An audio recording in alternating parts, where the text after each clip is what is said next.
तर आज त्यांना ही वेळ आली नसती उमेदवार शोधण्याची.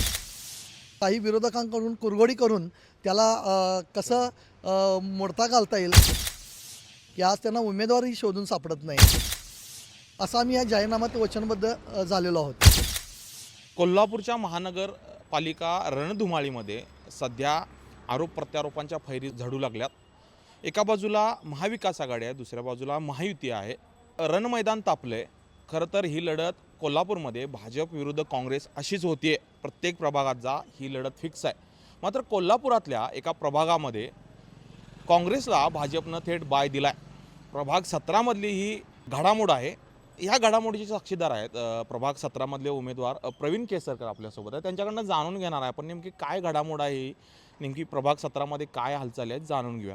सर नमस्कार. नमस्कार सर. खरं तर कोल्हापूरमध्ये भाजप आणि काँग्रेस अशाच लढती होत आहेत. मात्र आपल्या प्रभागात ही सरळ सरळ भाजपनं बाय दिला आहे. काँग्रेस विरुद्ध राष्ट्रवादी अशा लढती होणार आहेत. हा काय नेमकी घडामोड होती, भाजपला हा कशा पद्धतीने निर्णय घ्यावा लागला आणि या पाठीमागच्या घडामोडी काय असतील? आपण जर पूर्वीपासून पाहत आलात तर या प्रभागावर नेहमीच आदरणीय बंटी पाटील साहेब आणखी ऋतुराज पाटील दादा यांच्या माध्यमातून नेहमीच काँग्रेसचं प्राबल्य राहिलेलं आहे. आणि या निवडणुकीत तर आपण पाहताय की भाजपला उमेदवार इथं शोधावा लागतोय. तो शोधून देखील तो सापडला नाही. आणि मग काहीतरी इकडचे तिकडचे उमेदवार गोळा करून एक आघाडी करण्यात आली आणि त्यांची चिन्ह गोठवून भाजपला आपलं चिन्ह गोठवावं लागलं.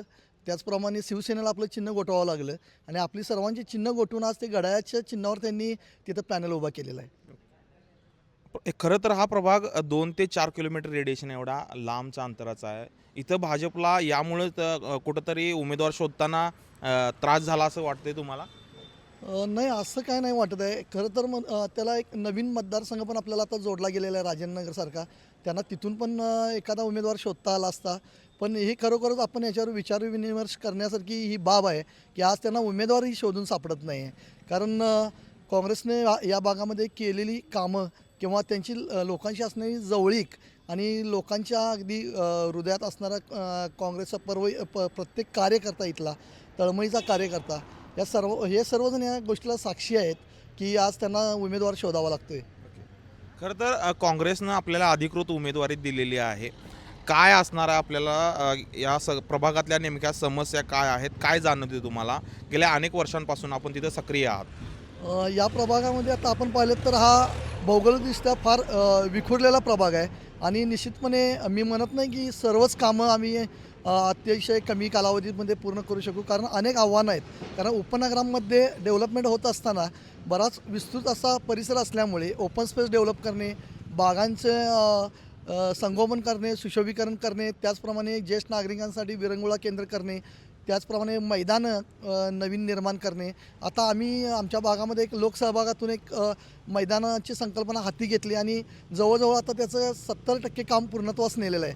त्याच्यामध्ये आदरणीय ऋतुराज पाटील दादा आणि यांनी मोठं योगदान दिलेलं आहे. त्याचप्रमाणे मी देखील आर्थिक हातभार लावलेला आहे. असंच समाजातील दानशूर व्यक्तींना आम्ही आवाहन करून असे अनेक उपक्रम राबवण्याचा आमचा मानस आहे. त्याचप्रमाणे आपण पाहता की आज आमच्या भागामध्ये अनेक क्रीडापटू असतील जे शरीर सौष्ठवपटू आहेत, त्यांना अद्ययावत व्यायामशाळा नाहीत. त्या व्यायामशाळा निर्माण करण्याचा माझा मानस आहे. त्याचप्रमाणे वृद्धांसाठी ज्येष्ठ नागरिक विरंगुळा केंद्र करण्याचा देखील मानस आहे. मी यापूर्वी देखील गेल्या 5 वर्षामध्ये हे करण्याचा प्रयत्न केला होता. पण काही विरोधकांकडून कुरघोडी करून त्याला कसं मोडता घालता येईल याचे हेतुपुरस्सर प्रयत्न केले गेले. हे अजेंड्यावर तुमच्या विषय असणार आहेत पुढच्या 5 वर्षात? हो, ह्या माझ्या अजेंड्यावर हे विषय असणारच आहेत. आणखी आत्ता जो आपण काँग्रेस पक्षाच्या वतीनं आदरणीय बंटी पाटील साहेब यांनी श्रीमंत छत्रपती शाहू महाराज यांच्या वाढदिवसाचं औचित्य साधून जो जाहीरनामा आम्ही भवानी मंडप येथे प्रसिद्ध केला, त्या जाहीरनाम्यावर आपण पाहिलं तर हा सर्वसमावेशक आणि लोकांच्यातून आलेला जाहीरनामा आहे. म्हणजे लोकांच्या अपेक्षा काय आहेत आमच्याकडून, निवडून येणाऱ्या उमेदवारांकडून किंबहुना येणाऱ्या महापालिकेमध्ये सत्तेत येणाऱ्या पक्षाकडून त्यांच्या काय अपेक्षा आहेत, या सर्व अपेक्षा आम्ही गेल्या महिनाभरात लोकांच्याकडून जाणून घेतल्या आणि लोकांच्या दिलेल्या सूचनांनुसार त्यावर आम्ही अंमल करण्याचा प्रयत्न करू, असं आम्ही या जाहीरनाम्यात वचनबद्ध झालेलो आहोत. ओके. गेल्या अनेक दिवस आपण प्रचारात सक्रिय आहात. काय लोकांच्या अपेक्षा आहेत, लोकांचा प्रतिसाद मिळतोय का, कसा आहे प्रतिसाद या प्रभागात? कोल्हापूर शहराला ऐतिहासिक वारसा संस्कृती ती लाभलेलीच आहे. पण आज आपण पाहतोय की आंतरराष्ट्रीय स्तरावर आपल्याला कोल्हापूरला स्मार्ट सिटी बनवायचं असेल तर वाहतुकीची कोंडी आणि पार्किंगची समस्या फार भेडसावत आहे आपल्याला. तर याच्यावर आपण आता आमच्या नेत्यांनी जाहीर केलेलं आहे की आम्ही एक 7,000 गाड्यांचं पार्किंग ची आम्ही प्रोजेक्ट लवकरात लवकर राबवत आहोत. त्याचप्रमाणे वाहतुकीची कोंडी होणार नाही याकरिता जेव्हा केव्हा लोक पर्यटक कोल्हापूर शहरामध्ये प्रवेश करतील त्याचवेळी त्यांच्यासाठी आपण एक ॲप डेव्हलप करत आहोत, जेणेकरून या ॲपद्वारे कोल्हापूरमध्ये शहरामध्ये कोणत्या कोणत्या रस्त्यांवर वाहतूक जास्त प्रमाणात आहे, पार्किंगची सोय आत्ता कुठं उपलब्ध आहे, पार्किंग स्पेसेस कुठे अवेलेबल आहेत याची माहिती पूर्णतः त्यांना मिळेल, जेणेकरून आपल्याला वाहतुकीची कोंडी आणि पार्किंगची समस्या जी भेडसावत आहे ती दूर होण्यास मदत होईल. गेल्या अनेक दिवस आपण प्रचारात सक्रिय आहोत. नागरिकांचा काय प्रतिसाद आहे, कसा प्रतिसाद आहे, एकंदरीत नागरिकांच्या या प्रभागामध्ये अपेक्षा काय आहेत? आपण पाहताय की नागरिकांचा उत्स्फूर्त प्रतिसाद आहे, कारण गेल्या 10 वर्षामध्ये आपण पाहिलं की भाजप सरकार सत्तेमध्ये असताना त्यांनी किती दुर्लक्ष केलेलं आहे आपल्या शहराकडे. खरं तर आता ते वेगवेगळ्या योजना आणत आहेत, पण ह्या फसव्या योजना आणण्यापेक्षा त्यांनी कोल्हापूरच्या सुरक्षिततेकडे, सौंदर्याकडे जर लक्ष दिलं असतं तर आज त्यांना ही वेळ आली नसती उमेदवार शोधण्याची, असं मला वाटतं. ओके. कालपर्यंत भाजप आणि काँग्रेस इथं असे उमेदवार मिळतील असं माहीत होतं, मात्र ऐनवेळी घड्याळाला इथं प्रवेश दिला गेला. राष्ट्रवादी इथं सक्रिय होती का गेल्या काही वर्षात किंवा गेल्या काही महिन्यात? काय चित्र होतं प्रभागामध्ये? राष्ट्रवादीचे मोजकेच कार्यकर्ते सक्रिय होते, पण तेही आमच्यासोबत होते. पण आता काही राजकारणातल्या घडामोडी आपल्याला माहीत आहेत, तर त्यांनी त्यांच्याशी आता संगनमत केलेलं आहे. ते हे आपल्याला मान्य करावं लागेल. ओके. मग त्यामुळं राष्ट्रवादीला कुठंतरी इथं प्रचार करताना किंवा फिरताना मर्यादा आहेत असं वाटतंय? हो, निश्चितपणे राष्ट्रवादीला देखील लोकांकडून म्हणावा तसा प्रतिसाद मिळत नाही आहे.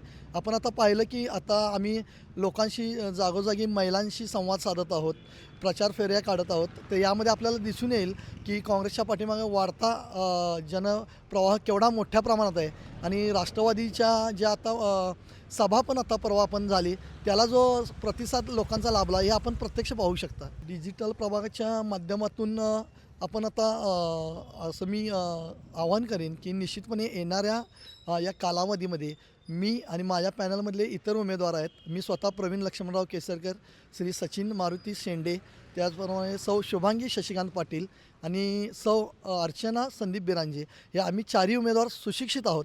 त्यामुळे निश्चितपणे चांगले चांगले उपक्रम, शालेय विद्यार्थ्यांसाठी पण चांगले उपक्रम राबवण्याचा आमचा मानस आहे.